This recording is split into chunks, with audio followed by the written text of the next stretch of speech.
Hello and welcome to the Charles Cook Podcast. Glad you could join us today. Remember, you can find me on YouTube, Rumbles, Facebook, Twitter or X, YouTube, Spotify, Google Podcast, uh, TuneIn, Alexa, Amazon, wherever you want to listen. Not on Apple, but you can find me on the other platforms. Just search the Charles Cook Podcast, and you should be able to find me. And you can email me at charlescookpodcast@gmail.com. Today, I've got a special guest with me today. His name is Paul Hardy. He's running for school board in Jefferson County here in Tennessee. And so I invited him on to talk about how his campaign's going and why he's running. So, Paul, thank you for joining me. And so tell the viewers a little bit about yourself and, um, a little bit of background and then why you're running and your passions for this campaign that you're running. Sure. I appreciate you having me on too, Charlie. You're welcome. Well, a little bit about myself. I've been married to my wife for 27 years. We've raised three children, all three that have gone through the Jefferson County school system. I've got one currently still in there in 10th grade.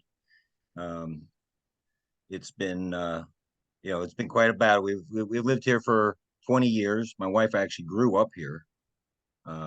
We got married and moved back here once we got married to trying different endeavors in business, and started my business. And probably about 9 months after we lived here, she got pregnant, and I had my youngest, only to find out that it was going to be an uphill battle, and that's kind of where everything started for me. um, he was medically fragile, 29-week preemie, 2 pounds, 12 inches long. And we thought, our big battle would be the medical side of things. He finally gets up to the school age to go to school, and we have to start dealing with the school district and what's best for him. And then over the course of the past 11 years of meetings with them and all that, we've just had a lot of instances that have come up over the years that we've had to fight for them, whether it be to get services for them, to adjust his what they call an IEP, which is an individual education plan, that every child with a disability has when they're in school. Ours is quite extensive, about 41 pages long. But through all these meetings and finding out that maybe the school wasn't doing all they could for him, we've fought a long battle, to get him through up to 10th grade. He is in the mainstream. But about a year ago, I sat down, and me and my wife started having these conversations about how much we are, really keyed in on the school, and they know we hold them accountable. And we want total transparency with my son's education and seeing, maybe where and why he lacks in certain things. We want to see, his work. It's not always that easy to get that stuff. And I told my wife, we battle really hard, and we get some pushback. What about the people and the kids that don't fight for their kids that hard? What are they not receiving? And that really is what started to really spur me into, you know, we fought all these years for my son. What about these other kids after him? Right. And a lot of people may think that I'm running to get something for my son before he leaves school. By the time he gets on, the school board is restricted by using policy. That's really all they do. Any policy I made, it would not incorporate in time to benefit him. So, my big thing, getting on the school board, is to make sure that I make decisions that put the student first in order to achieve full potential for academic success. Um, and what I mean by that is I believe that there's a lot of kids that maybe don't receive all that they could to get to their potential in going after school, whether it be college, going into the labor field already. Um, and I see a lot of that going to these school board meetings, which I've been going to for about almost 6 years now. You see a lot, Right. and people think the school board can change everything, and they can't. You know, um, I thought so when I first started attending, and it's not really that way. You know, their parameters are, they're the only person our school board um, can control and have a say in is the director of schools, and then everybody underneath him is, he's their boss. So you have the director, the superintendent, and then you have policy. Right. Uh, Anything beyond that, is really done within the school system. Um, so you're really kind of putting a lot of trust in your superintendent that you hire. So, Right. but that's a lot of what I want, why I want to get on, and what's kind of spurred me on. And I'm going to be honest, I didn't come right out and tell my wife I was going to do it. I prayed, because you kind of get that little poke in your side, and that thought comes in your head, and you're like, I don't know if I really want to do that. You make all kinds of excuses, and you pray a little bit, and you keep getting the same message. And I've learned the hard way through times, if you don't do what God's telling you to do, you know, um, you're you'll pay for it. Right. Right. So when I came up to her, I thought she might be actually mad. 2 years of school left. We can think beyond school. We don't have to deal with the school anymore. And she kind of laughed. And I said, "What are you laughing? I'm being serious." And she said, "Well, I thought you were going to come up 4 years ago and tell me this." Right. Um, so it just wasn't time then. But I feel like now is the time. And, our kids are our future. And I think all school districts, include the whole nation, or is in this very um, you're kind of on a balance right now, and it's right. These next couple elections are going to be key for our country and our local elections. So, Yeah. So when you now I'm sure you've been out campaigning and knocking on doors and talking to other parents and about your campaign, and I'm sure you've met and heard other stories from other parents. So what's your feedback been in that situation? Yeah. Do other parents kind of have that you know issues that maybe they're wanting to work through, and that you picked up on other things besides the reasons why you chose to run? yeah, I've actually, everybody kind of pick a platform you're going to run on, what's important to you, and I didn't really get into my whole platform. That's really why I got started into it. And but I think that full transparency, accountability, and being fiscally responsible, is kind of where I started running my platform. And that's kind of a maybe more of a broad spectrum of things that I think everybody wants to see, Hmm. in one way or another. But while I'm out there, I'm starting to find more of the specific, um, certain areas that a lot of people are worried about. A lot of people are worried about, um, we've got the mental health in schools now. Right. And, that was a big push here a year ago. Um, and, I get a lot of mixed feelings. I do get, I get people that, they like that there's somebody there because their kid has anxieties, you know, and I understand that, and this is what I tell them. I personally would be ignorant to tell somebody whether we need it or we don't need it, because I don't have that kind of education to determine if kids need that. I didn't grow up in these times. You know, um, we had guidance counselors. That was our therapist. Um, but I do see a lot of parents that are concerned with what the therapists bring to the table. Um, and a lot of schools outside of Jefferson County, have had them in their schools for a while. And, we hear a lot of things about um, gender affirming care and stuff like that. That side of the therapy sessions that I guess, could happen. Um, and I think that's where a lot of the parents have concern. Right. Uh, they don't want their child going in there because, they're upset because, their parents are getting divorced, and next thing you know, they're dealing with whether the kid wants to be a cat in school. Right. Um, and believe it or not, that is an issue that I have that gets talked in my ear a lot out there, and that's a tough one because, like I said, I don't have that education to make that evaluation of these children and say they don't need it. I do think that, as far as our school district, that's an outside source that we pay, and they take up an office in every school in our county. I do think it's a liability.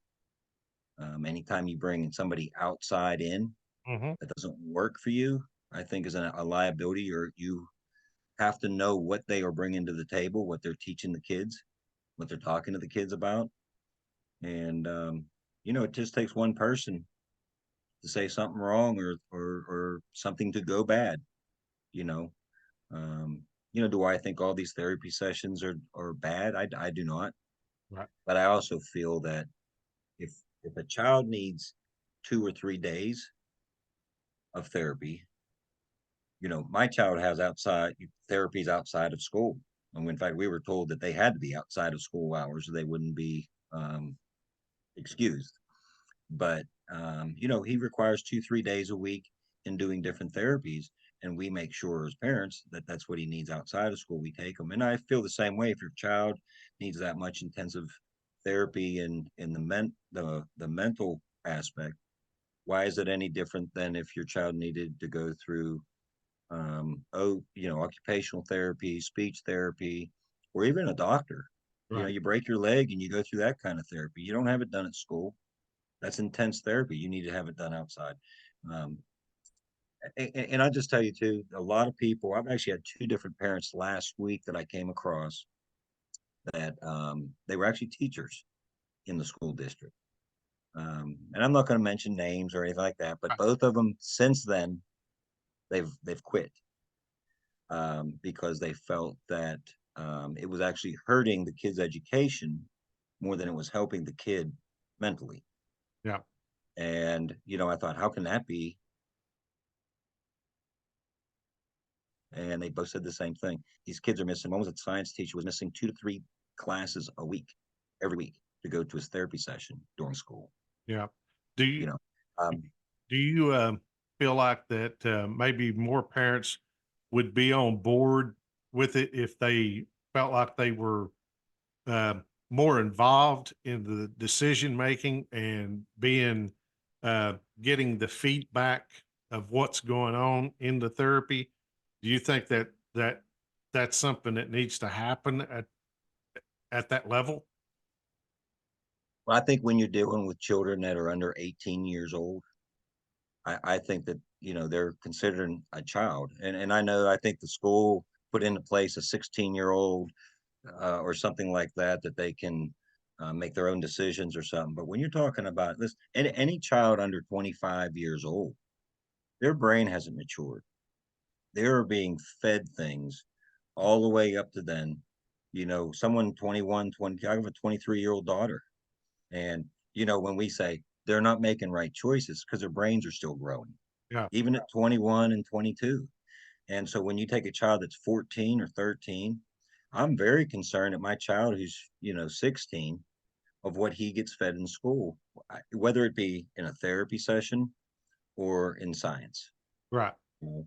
And so I do think it would put a lot of parents at ease a little bit who are more worried about the um, outside aspect of what they might bring in, the scare of the country of what the therapy's bringing in.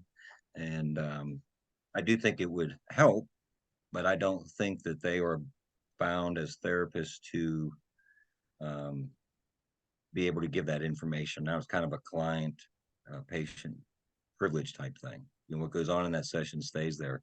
I'm not, you know, I'm not fully on board with that, but So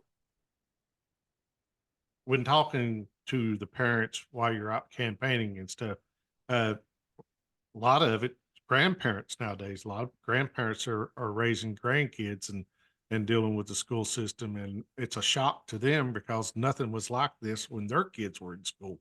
yeah. But do you feel like that when you talk to these parents or grandparents that they feel like that they have any say in their kids' education anymore? You know, No, no. And that's actually a specific conversation that I have with, in fact, several grandparents. Um, and I think grandparents may try to get more in tune with it because a lot of times these parents are working till 6 o'clock. And so there it's the grandparents. In fact, there was one lady that I stopped and um she was a much younger lady, I thought it was her kids, but she said, no, these are my grandkids, and she was helping them with their homework. The problem is that and even I can't do this. Uh, a lot of these kids, like in math, they come home expecting grandma or mom to help. The math is different than what we got taught. right? It's a different type of curriculum.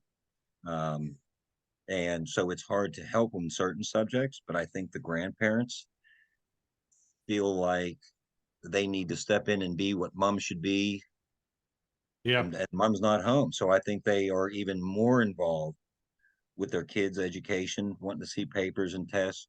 Where, you know, I think a lot of parents, they're so busy, kids come home, they pass through the papers, um, you know, and not that they don't take note of it. I think the grandparents much more involved with it, the ones that watch the kids right after school, you know, and they have the same problem that we feel. You know, a lot of stuff is done on the computers. You're not seeing homework. You know, I'd like to see where my kid is struggling when I look at papers.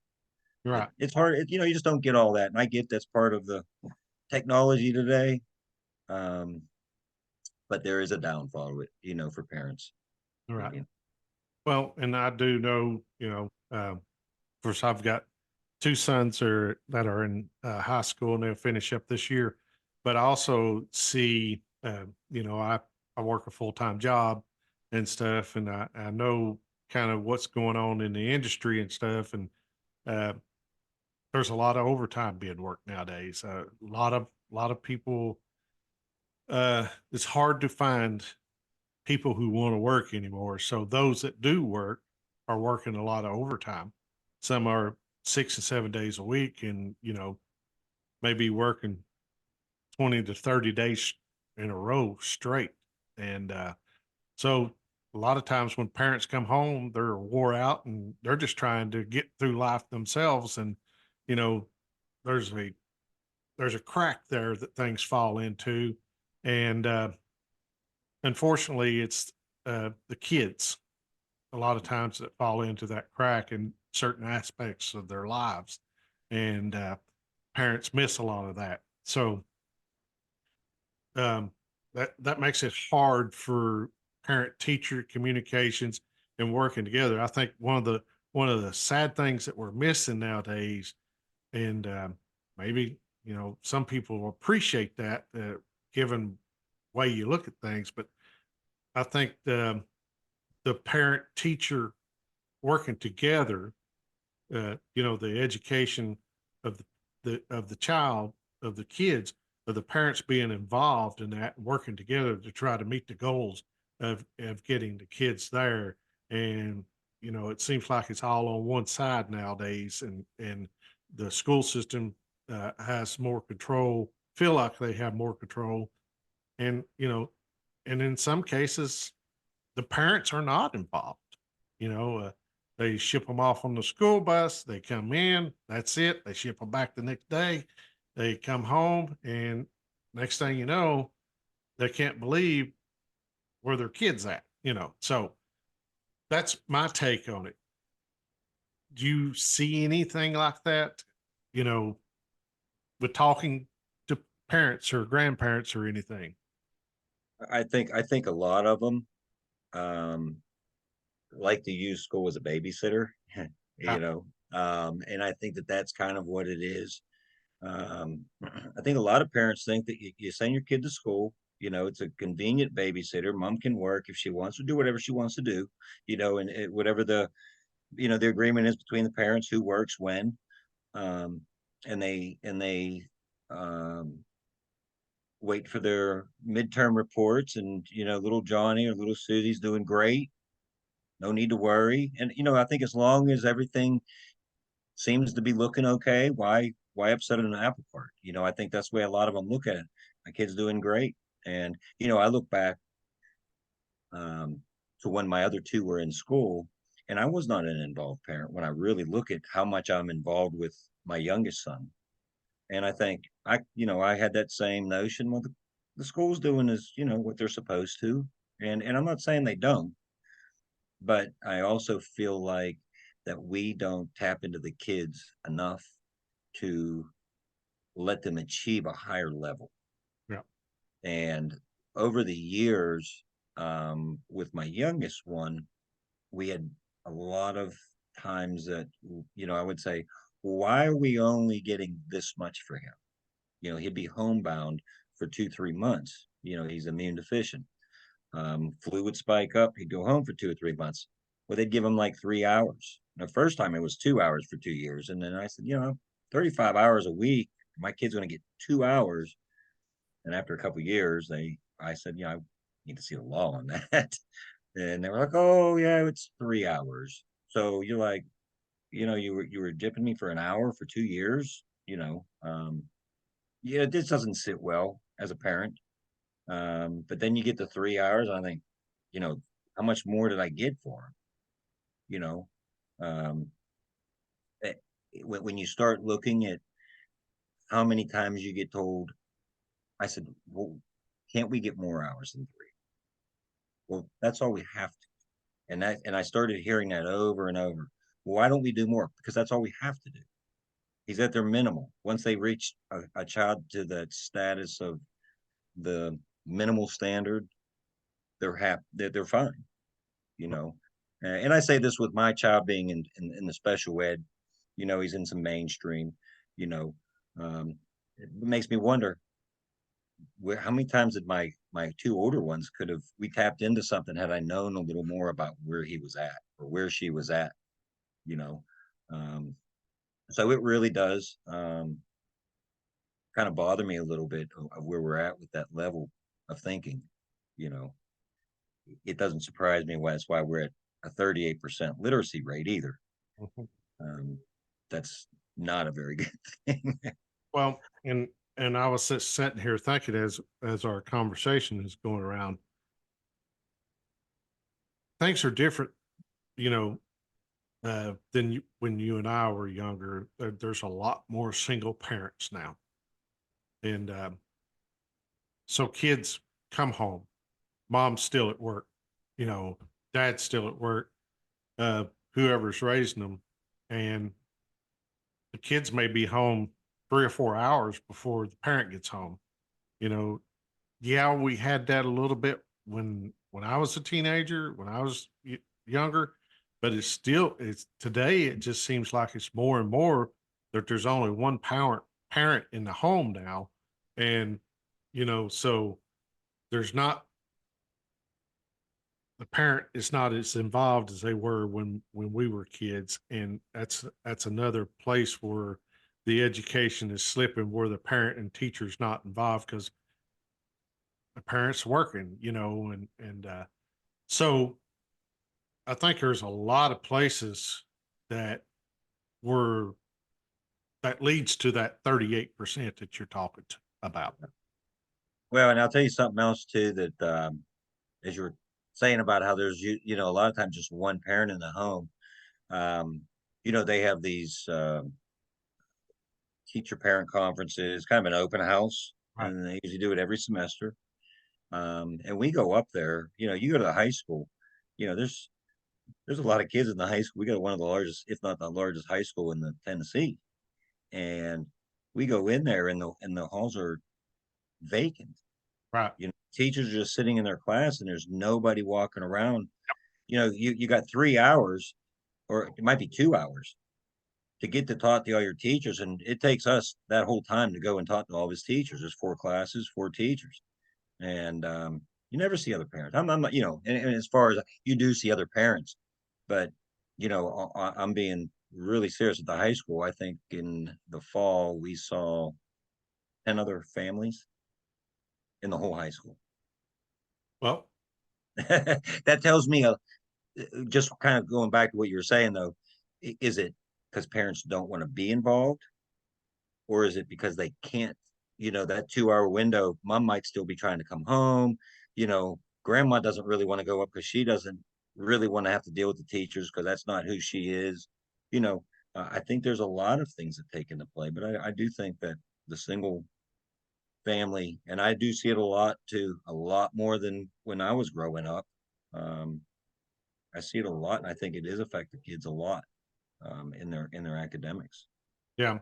And like with us, of course, I'm 55, so I don't know how old you are, Paul, but we didn't have email. I know my wife can email, so can I email the teachers and the people at the school and have conversations with them and a little bit more involved that way.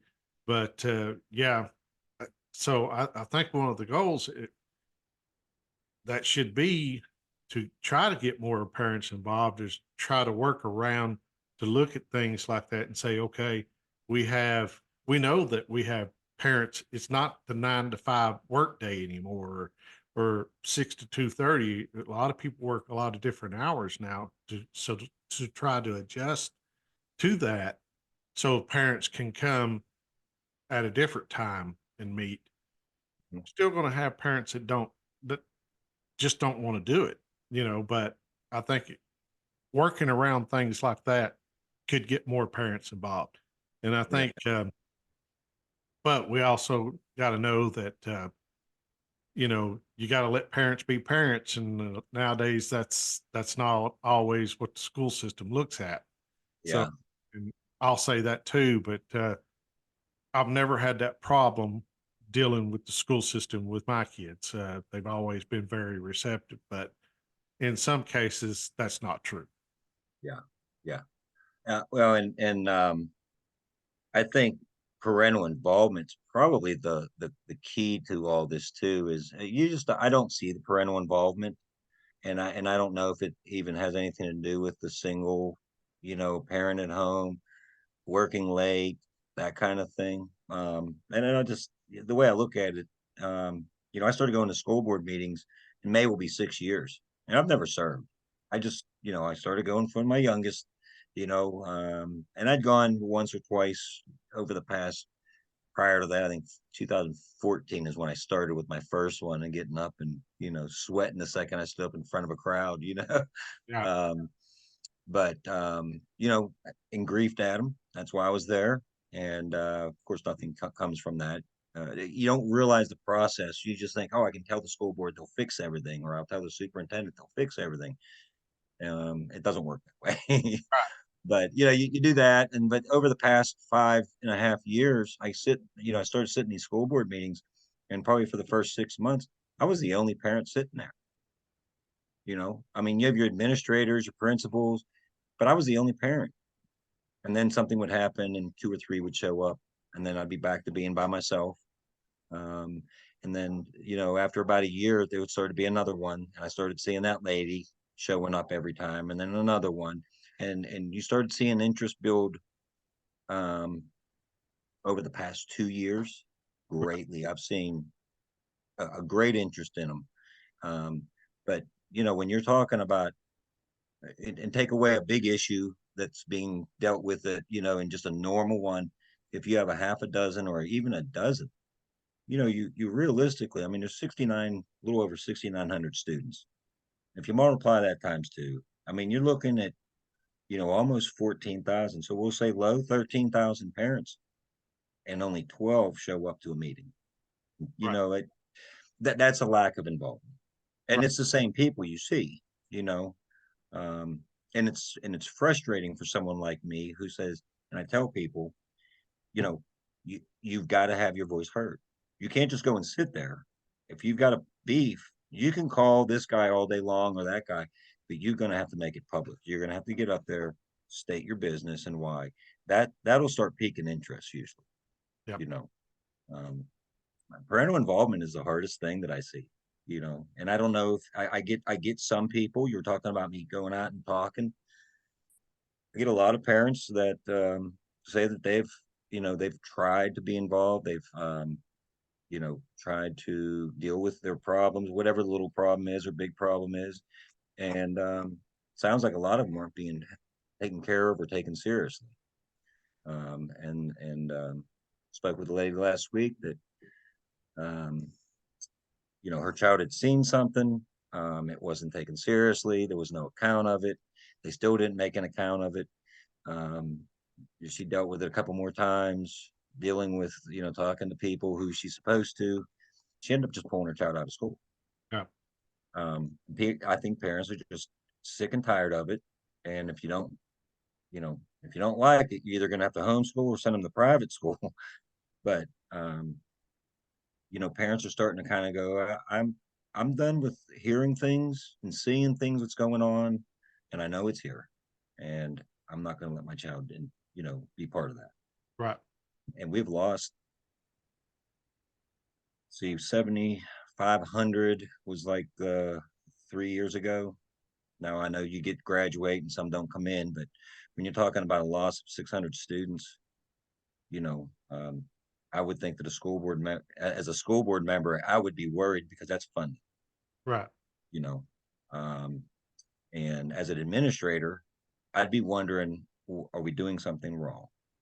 What's going on? I mean, I think there's a lot of questions that when you start seeing numbers drop in enrollment, and you start seeing that over the past 2 years, over 800 employees, teachers included, bus drivers, all that, have quit. And I think they've gained back, I think it's in the 400 range. But you're only talking about you got 50% back. Right. Why are all they leaving? You typically may lose 100, 200 maybe, but not that many. And so I think there just needs to be a lot of evaluating done, you know, Well, find out, you know, why aren't parents wanting to be involved? What are we doing wrong? and that's the whole thing with this school voucher deal and everything is um I believe competition makes you better. Um, that's the whole free market deal. Could you imagine if government made cell phones? How terrible they would be. But Yeah. you know, um, something is going on. I mean, if you're in the public school, whether you're a teacher, administrator, or whatever, you have to look and say, okay,